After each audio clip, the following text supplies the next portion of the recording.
안녕하세요. 예수비전 성결교회 안희한 목사입니다. 더불어민주당 이재명 후보의 광주광역시 공동선대위원장이던 사람이 신천지 전략이 드러나면서 사퇴를 했죠. 참 무시무시한 신천지다 이렇게 생각이 되어집니다. 신천지의 추수꾼 유명하죠. 교회들 박살내는 역할을 하잖아요. 산 옮기기 전략 유명하죠. 뭐냐, 신천지 교인들이 교회에 침투하는 거예요. 충성하는 거예요. 신임을 받는 거예요. 그리고 영향력 위치에 올라가는 거예요. 그리고 새로운 사람들을 전도라는 명목으로 계속 끌어들여요. 그럼 세력이 되죠. 그리고 교인들하고 목회자를 이간질 시키는 겁니다. 그러니까 목사님하고 교인들하고 이간질 시키는 사람들은 신천지라고 보셔야 돼요. 아주 노골적으로 그런 짓을 하거든요. 처음부터 그러는 게 아니에요. 처음에는 정말 헌신적으로 열심히 충성된 종처럼 행동을 하고 어느 정도 힘이 생긴 다음부터 이간질 시키면서 결국 목회자를 쫓아내고 신천지 쪽 사람을 끌어들임으로 교회를 접수하는 겁니다. 이게 산 옮기기 전략입니다. 근데 여러분, 이 산 옮기기 전략, 이 신천지 전략이요, 주사파 전략하고 아주 똑같답니다. 진중권 씨가 썼던 글에 잘 드러나죠. 제가 읽어드릴게요. 신천지는 NL 운동권 중 일파가 도중에 정치적 목표를 잃은 채 그 문화와 그 멘탈리티 그대로 가지고 종교화한 것에 가깝습니다. 김일성의 자리에 대신 이만희를 올려놓았다고 할까? 신도들 모아놓고 카드 섹션과 매스게임이나 하고 이거 다 전체주의 문화죠. 또 아이들 데려다가 교주 앞에서 찬양 율동을 시키던데 그 모습이 북한에서 하는 것과 똑같더라고요. 신천지 교회의 포교 방식이 옛날 비합법 운동권의 그것과 놀라울 정도로 닮은 것은 그 때문입니다. 옛날 NL의 하부 대중조직의 저학년 멤버들은 자기들이 어디에 들어와 있는지조차 몰랐습니다. 마음 좋은 선배님들이 주사파라는 사실도 당연히 알 수가 없었죠. 그 사실을 알 때쯤이면 이미 포섭당한 상태였고 지금 신천지 교회에서 사용하는 방식이랑 똑같죠. 추수꾼을 들여보내 다른 교회를 장악하는 이른바 산옮김도 NL 비합법적 조직이 합법적인 대중조직을 접수하는 방식과 똑같습니다. 신천지가 침투하면 교회들이 줄줄이 넘어가거나 두 쪽으로 쪼개지죠. 옛날 민주노동당도 NL에게 통째로 접수당해 원래 당을 만들었던 주역들이 쫓겨나 새로 진보신당을 만들어 했었죠. 이 일이 교회에서 반복되는 거죠.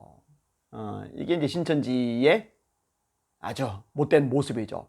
주사파 모습 그대로 배워서 교회에다 적용을 하는 겁니다. 참 심각한 일이 아닐 수가 없었습니다. GMW 연합에 올라와 있던 내용, 그 내용을 제가 그대로 읽어드릴게요. 신천지가 침투하면 교회들이 줄줄이 넘어가거나 두 쪽으로 나뉜다. 추수꾼을 들여보내 다른 교회를 장악하는 이른바 산원김도 NL 조직의 대중조직 접수 방법이라며 사이비 교단이 한때 NL 운동권에 발달한 정치적 노하우로 무장한 덕택에 폭발적으로 성장할 수 있었다. 신천지의 구조나 문화 전설이 광주 주체사상파들이 신천지에 유입되어 만든 것이다. 심지어 임을 위한 행진곡도 부른다.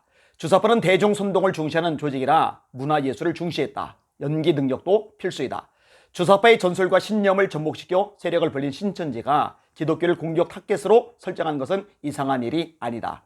교회는 이념과 무관해야 한다고들 얘기하지만 이념적 신천지의 교인들과 교회를 뺏기는 피해를 당해온 걸 생각하면 정부의 정책을 생각하면 무관할 수 없는 것이다. 진짜 마지막 때인 것 같아요. 온갖 악한 것들이 교회를 집어삼키려고 발악을 합니다. 정치권도 마찬가지고요. 이단 사이비들도 마찬가지죠. 언론도 마찬가지죠. 일반 문화 현상도 역시 마찬가지입니다. 종교 편향 하면 안 된다. KTX 타고 가는데 공직자들 내에서 종교 편향 안 된다. 이게 KTX 복도 위에 매달려 있는 텔레비전에서 반복적으로 나오더라고요. 종교적인 이유로 차별을 받으면 안 된다. 그런데요, 요 액면을 제대로 알고 보면은요, 기독교가 차별을 당합니다. 교회가 차별을 당합니다. 타종교가 기독교를 압박하는 수단으로 이 종교 편향을 사용하고 있습니다. 제가 예전에 상당히 많이 밝혔었어요. 뭘 밝혔었느냐?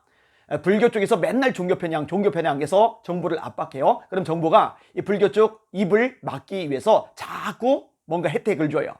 근데 나중에 실제로 알고 보니까 종교 편향은 불교 쪽으로 간 겁니다. 불교 쪽에 막대한 세금이, 천문학적인 세금이 쏟아져 들어간 거예요. 기독교는 실제로 혜택 받은 게 거의 없는 거예요.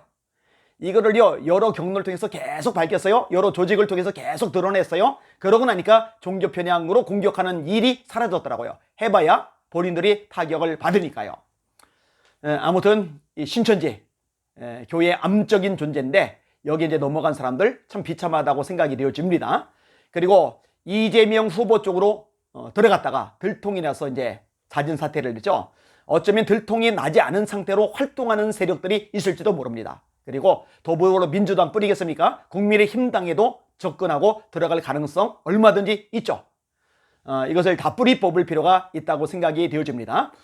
특별히 교회들마다 지금 많이 어려운 상황에서 새로운 사람들, 전도되는 사람들 오는 것 무조건 환영하고 반기는 것만도 좀 어려울 수 있는 세상 문화 현상이기도 합니다. 왜냐? 신천지 때문에 그렇습니다. 어쨌든 마지막 때 징조예요. 거짓 선지자들, 거짓 그리스도들이 일어난다고 그랬는데 이만희도 거짓 그리스도, 거짓 선지자죠. 본인이 무슨 보혜사고 본인이 무슨 이긴 자입니까? 그리고 무슨 보혜사가 감옥에 갇히고 무슨 보혜사가 간음죄를 저지르고 무슨 보혜사가 그렇게 거짓말을 잘합니까? 그죠? 김남희 씨하고 건 CBS에서 화면을 잘 내보냈더라고요. CBS에서 제가 상당히 문제가 많다고 보고 있지만 신천지 드러내는 거는 잘한 거예요. 하여튼 더 많이 드러내서 그 뿌리를 뽑아낼 필요가 있다고 생각이 되어집니다.